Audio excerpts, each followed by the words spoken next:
North Dallas High School in Texas could pass the state skills test in math.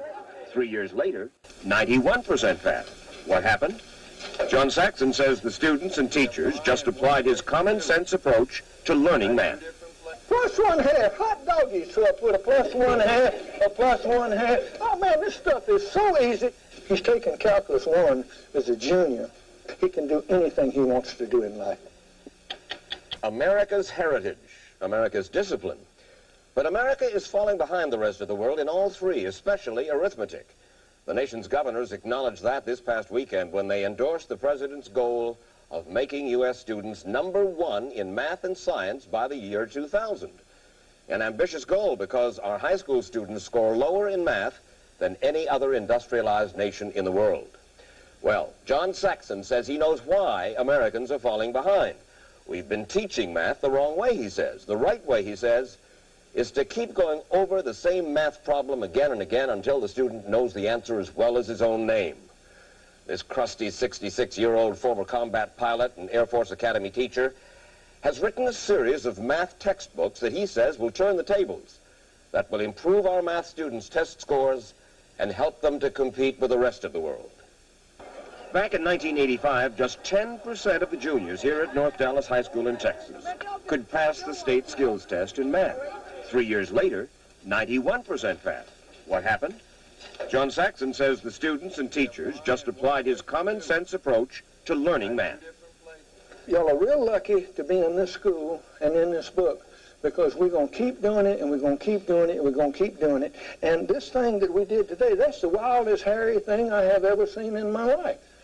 There's no way you're going to understand that on one day. But we're going to have 2 tomorrow. We're going to have 2 the next day. We're going to have 2 the next day. We're going to have 1 the next day. And eventually, these will become just as simple as those sign number problems that were so difficult at the beginning. You mean that's the Saxon method? Yes. Just repetition until it becomes part of your life. Well, yes, it's repetition, but it's also building, and you must repeat things that are worthwhile.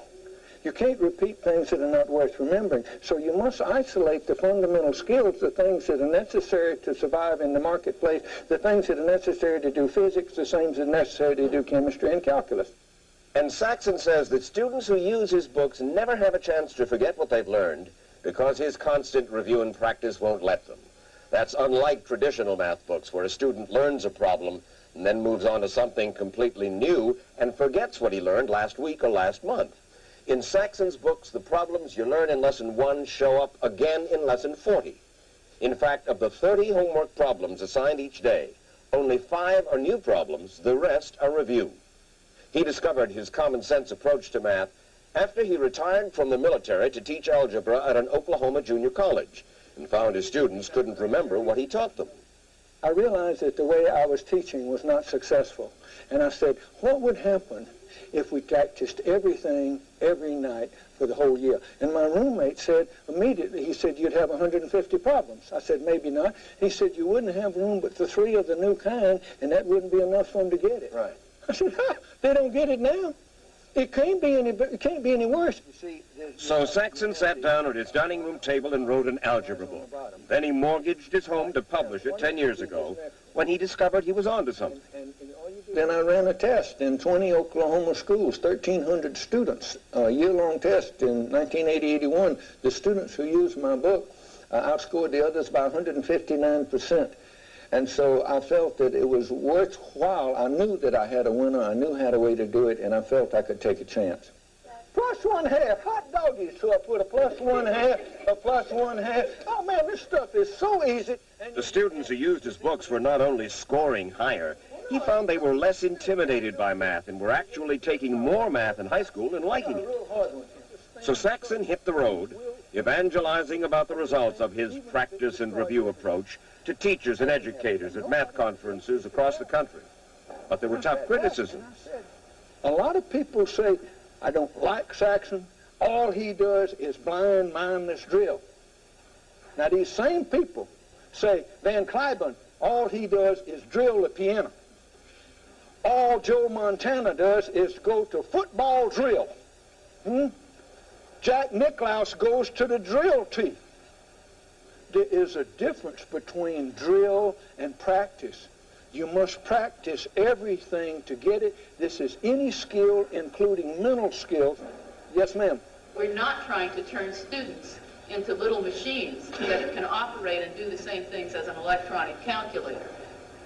And that, to me, is what your materials are starting to do to kids. Teachers are sharply divided between those who like the Saxon approach and those who don't like it at all. Let's not get into a dogfight. Ma'am, wait a minute. No. This is my session. Don't come into my session to give me trouble.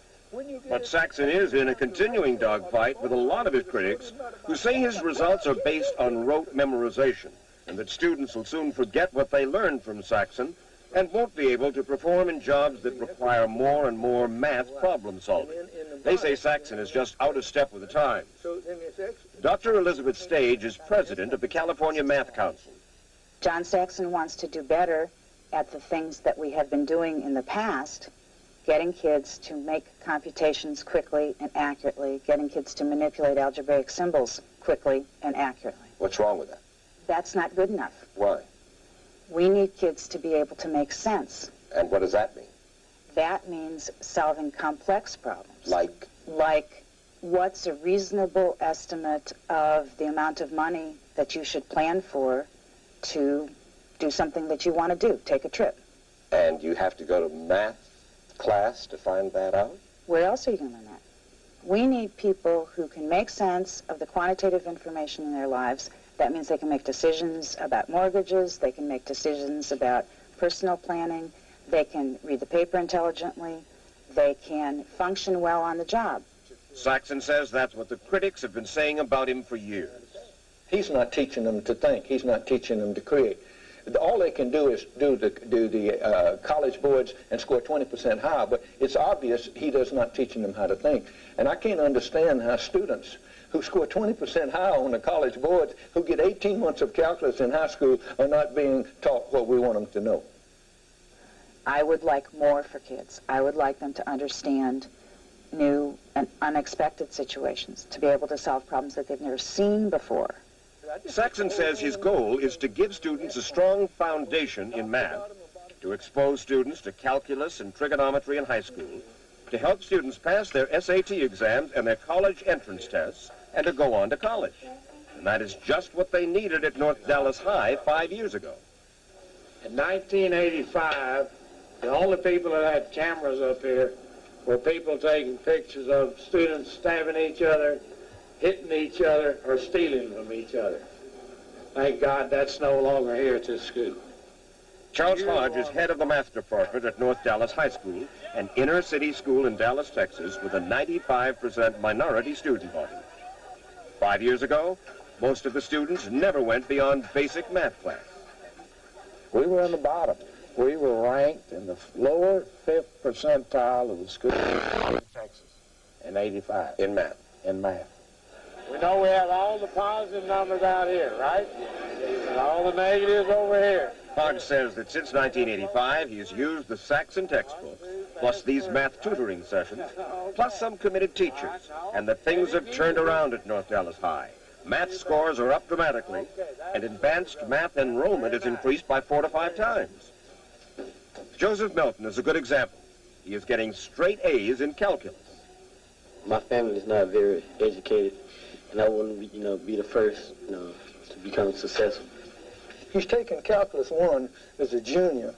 By the time he finishes, he will have 13 semester hours of college calculus plus differential. He can do anything he wants to do in life. We believe in myth. We believe that there are some people that cannot learn mathematics. Mary Lester is mathematics director for the Dallas Independent School District. What students don't we expect to learn? We do not expect necessarily women. We do not expect Hispanic students. We do not expect black students. And as a result, they don't do well in mathematics. Lester says she put the Saxon books in North Dallas High 5 years ago because she thought they would change students' attitudes about math. They removed the fear of mathematics from the children. The children do not feel that they cannot succeed. The children feel that they understand the approach, they understand the method, and they are not hesitant to take additional courses of mathematics. Math isn't very easy for me to grasp. It takes me a while to get it, and with this book, it's easier because they got a problem in every lesson, and that way I can grasp it by a week or so. I'll understand how to do the problem, and that's what makes this book good. Hodge says the students realize their success in math will help them when they graduate from high school. What you going to do? I want to go into journalism or communications. And you know that all we have to know is 2 times 2 is 4. I want to go to college, and I know that having a calculus class right now, it'll just help me. These students need all the help they can get, Hodge says, because many of his students have to work an 8-hour job each night after they finish school. These kids, look at what the world drags on them, what pulls on them. There's more forces for these poor kids than I had as a kid. It's unreal. And they've got to cope with it. And this method is allowing them to cope with it. Because I want these kids to succeed. Over the years, Saxon has managed to sell more than 1 million of his textbooks. And he's had success in school systems around the country. But he has had problems, too.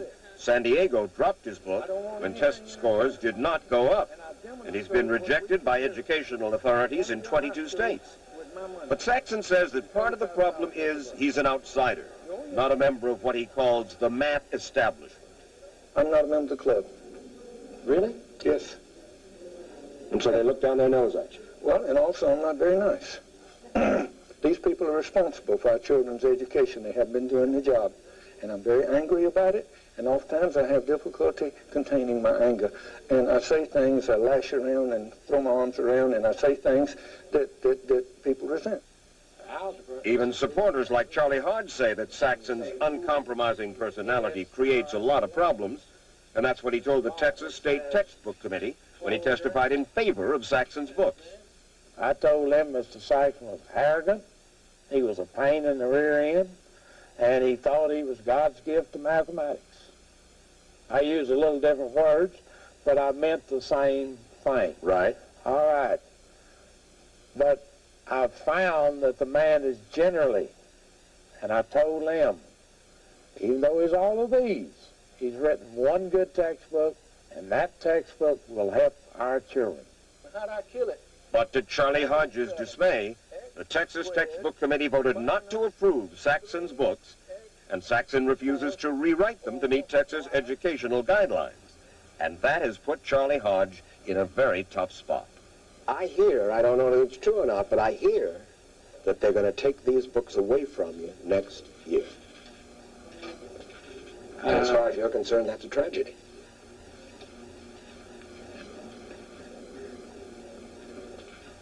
Wait a minute, are you telling me that this is this emotional a matter with you? Yes. I love these kids. And I want them to succeed. Somebody who cares that much about it, now. And I care. I think that's why these kids care. Saxon says he is outraged that the progress Hodge has made at North Dallas High could now be cut short by educational bureaucrats. He is convinced that Hodge's success with his books can be duplicated in schools across the country, and he'd like to prove it. So he says he will provide free textbooks to 500 major high schools across the country for a massive 3-year test, if his critics will do the same. It's a challenge. It is You're a challenging school systems around the country. And it is a challenge to the other major publishers of textbooks. If they have an answer, let's let them come up with it. And let's let them match my offer of $15 million worth of free books. And we'll go mano a mano, head to head, and we'll see who can turn around math education in America.